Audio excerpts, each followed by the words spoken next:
The sun beat down on the Jamaican track, where Shelly-Ann Fraser-Pryce was about to make history.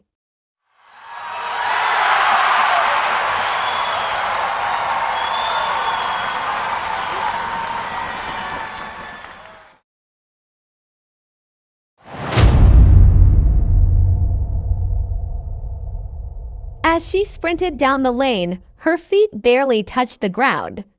She was a blur, a streak of gold in the afternoon light. But Shelly-Ann felt it, the strange sensation that had been growing stronger with each passing day. It was as if she was running closer to something, not just the finish line.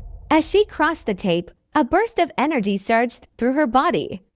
The air seemed to ripple, and Shelly-Ann felt herself being pulled toward a shimmering veil. She tried to resist, but it was too late. The veil enveloped her, and she felt her psychic powers intensify.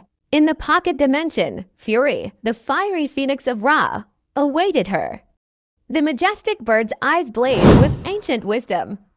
As Shelly-Ann's mind touched Fury's, their bond was forged.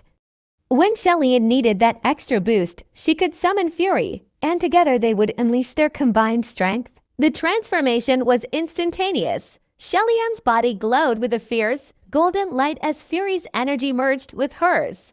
Wings of flame sprouted from her back, and she became the pocket rocket, a fiery bird of prey, driven by justice. With her newfound powers, Shelly-Ann's mission began. She would seek out evil, protecting the innocent and fighting for what's right.